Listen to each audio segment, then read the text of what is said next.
Salut les amis, aujourd'hui nous allons vous présenter un pays très intéressant où il n'y a pas de chômage, de sans-abri et de mendiants. Regardez jusqu'à la fin et partagez vos impressions dans les commentaires sous la vidéo. Nous vous souhaitons un bon visionnement. Dans ce pays étonnant, les commerçants eux-mêmes réduisent le prix que vous leur nommez. Il y a une quarantaine d'années, cette région était considérée comme l'une des plus arriérées et minables de la planète.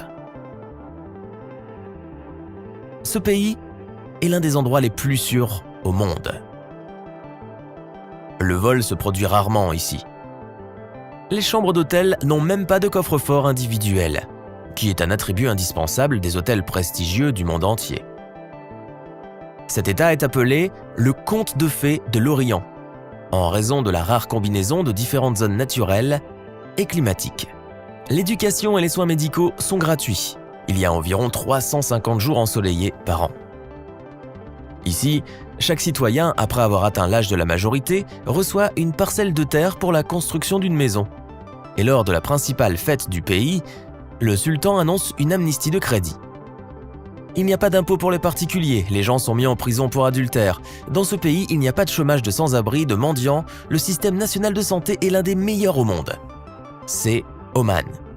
À l'est de la péninsule arabique, là où le désert rencontre l'océan Indien, se trouve le sultanat d'Oman. Son histoire remonte à plus de 2 millénaires. Lorsque le sultan Qaboos est arrivé au pouvoir, avec l'aide des Britanniques en 1970, remplaçant son père Sultan Saïd, Oman était un imamat pauvre et arriéré. En termes de niveau de vie, le pays était au même niveau que les pays africains les plus pauvres, souffrant d'innombrables conflits tribaux et étant pratiquement isolé du monde extérieur. Il n'y avait ni hôpitaux, ni écoles, ni routes, ni radio. Même les bottes et les lunettes de soleil étaient interdites. Après l'arrivée au pouvoir du sultan Qaboos, Oman, comme le disent les habitants, s'est réveillé. Et il continue d'être réveillé à ce jour. Ce pays est une monarchie absolue, ce qui est également rare à notre époque. Le sultan Qaboos bin Saïd dirige le pays depuis 42 ans. Ses nombreux portraits, accrochés partout dans la ville et la façon dont les Arabes eux-mêmes parlent de lui, témoignent de l'amour du peuple pour son dirigeant. Au cours de ces 40 années, le sultan a réussi à sortir l'État de la détresse, à en faire un pays développé et prospère, qui en termes de richesse n'est en rien inférieur à des géants économiques comme les Émirats arabes unis ou le Qatar. Oman est un pays ultra riche grâce à sa production pétrolière, dont les revenus représentent 64% du PIB total du pays. Ce pays parvient à préserver son identité et à ne pas se mettre sur les rails européens du développement culturel, contrairement par exemple à l'UAE qui rivalise avec le monde entier dans la construction de gratte-ciel. Bien sûr, le trésor public a reçu des revenus pétroliers. Ou plutôt, pas le trésor public, mais les coffres du sultan. Justement, les coffres. Comme le raconte l'histoire, les pétrodollars étaient soigneusement empilés dans des boîtes de l'ancienne résidence du sultan. On dit que la patience de son entourage et des personnes qui ont aidé le dirigeant actuel à arriver au pouvoir a pris fin après que le contenu de l'un des coffres ait été mangé par des rats. Les rongeurs ont particulièrement aimé les billets de dollars. Il n'y avait que 3 écoles à Oman. Il n'y avait pas de système de soins de santé et tout le pays, qui s'étendait sur des milliers de kilomètres, n'avait que 10 miles de route pavée.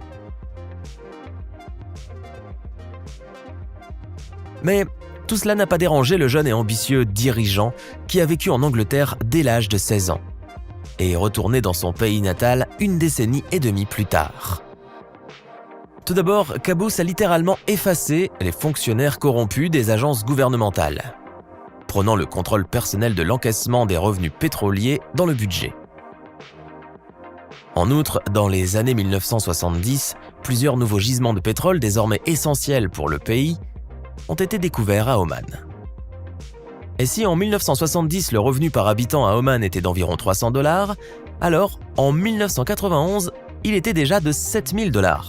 Et maintenant, selon certaines sources, c'est plus de 60 000 $.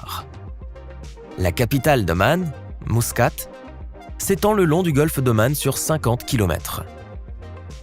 Si Rio de Janeiro est considérée comme la ville des pantalons blancs et la capitale des Émirats, Abu Dhabi, la ville des limousines blanches, alors Muscat peut être sans aucun doute appelée la ville des Maisons Blanches. Agréables à regarder, les maisons blanches de 2 et 3 étages composent le paysage architectural de la capitale omanaise. Muscat a pris son apparence actuelle au cours des 2 à 3 dernières décennies. C'est une ville pour les jeunes. Le maire de la capitale a déclaré que plus de 60% des habitants sont des jeunes de moins de 30 ans. Un chiffre incroyable. Muscat a 350 jours ensoleillés par an.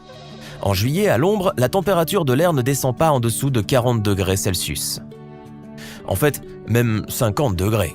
Seulement des stores et des climatiseurs aident à échapper à la chaleur. Mais une tasse de café bédouin unique.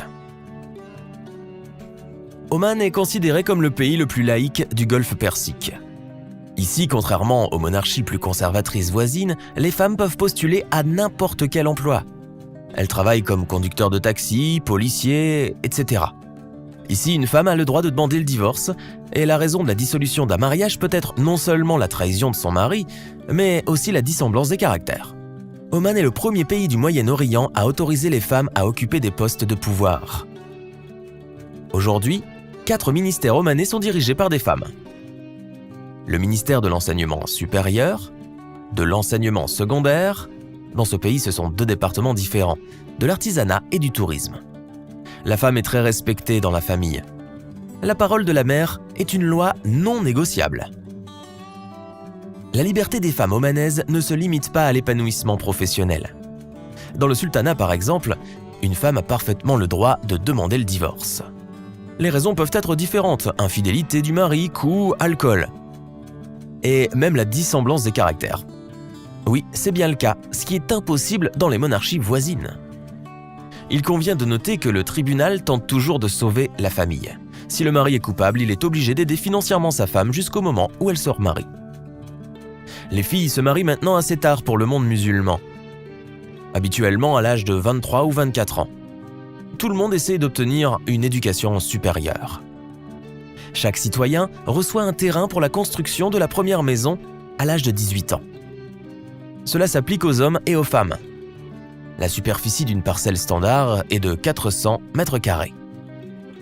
Le terrain est délivré dans l'état où la personne est enregistrée. Certes, il faut attendre plusieurs années. Au moment de la réception, le citoyen paie une taxe unique. Le logement devra être construit sur leurs propres économies. On peut contracter un prêt. Le taux de ce prêt sera fixe, pas plus de 6% par an. Ceci est inscrit au niveau législatif.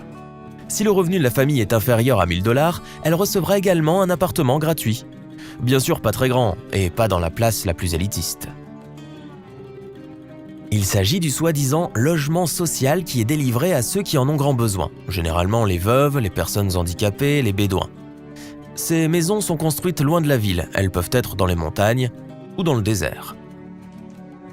Les maisons de la classe moyenne omanaise, au moins à Salalah, ont généralement 6 ou 7 chambres et plusieurs salles de bain. Oman a d'autres éléments de revenus en plus des revenus d'exportation de pétrole. Les autorités des Émirats voisins, avec leurs hôtels 7 étoiles en croissance rapide et des milliards d'investissements dans la construction de complexes touristiques, ont entamé une sorte de course aux armements hôteliers dans le Golfe. L'attraction touristique la plus populaire d'Oman est la plongée sous-marine. Les principaux clients sont des familles venant d'Europe, principalement d'Allemagne. Il y a aussi beaucoup de touristes américains ici. Quant à l'alcool, le pays a une loi sèche. Seuls les chrétiens ont le droit d'acheter de l'alcool et sous certaines conditions. Leur salaire et leur poste. Le droit d'achat est 10% du salaire. Le poste est le droit d'acheter de l'alcool d'un certain niveau. De plus, l'alcool est vendu exclusivement dans des magasins spécialisés. Il n'y en a que 4 dans l'ensemble de Muscat. Ou dans des hôtels et restaurants, le prix est approprié. Pas de rivrogne dans les rues, pas de cris, pas de conflits, pas de canettes de bière vide gisant partout. Silence, calme, sourire des locaux et convivialité. Que faut-il d'autre pour une société normale et saine ? Les réserves de pétrole, même dans le Golfe Persique, seront tôt ou tard épuisées et il n'y a plus de pétrole à Bahreïn. Il n'y en aura plus aux Émirats. Et selon les experts, d'ici 2030, les réserves de pétrole et de gaz pourraient se terminer à Oman. La sagesse des dirigeants des États du Golfe réside dans le fait qu'ils ont réalisé à temps. Tôt ou tard, ils devront se débarrasser de leur dépendance au pétrodollar. Le sultan Qaboos a présenté le programme Oman 2020. Son principal postulat est que d'ici 2020, l'économie du pays ne devrait plus être axée sur l'or noir. Maintenant, le pays se prépare à utiliser son plus grand actif, le gaz naturel. Les réserves de pétrole trouvées à Oman sont de 5,3 milliards de barils. C'est un chiffre très modeste. Et au rythme actuel de production, les réserves ne dureront que 15 ans. À titre de comparaison, les réserves de pétrole de l'Arabie Saoudite dureront 70 ans. Les EAU, 100 ans. Le Koweït, 110 ans. Les gens n'aiment pas seulement le sultan, ils l'adorent. Et leur attitude est la gratitude pour ce qu'il a fait. Chaque bureau ou hôtel a un portrait du monarque. Les chansons sont dédiées à Sa Majesté, des foulards avec son profil sont vendus dans les magasins et même des autocollants sur le téléphone. Et c'est tout pour aujourd'hui. Si vous avez aimé la vidéo, n'hésitez pas à mettre un like et bien sûr, n'oubliez pas de vous abonner à la chaîne. À plus tard!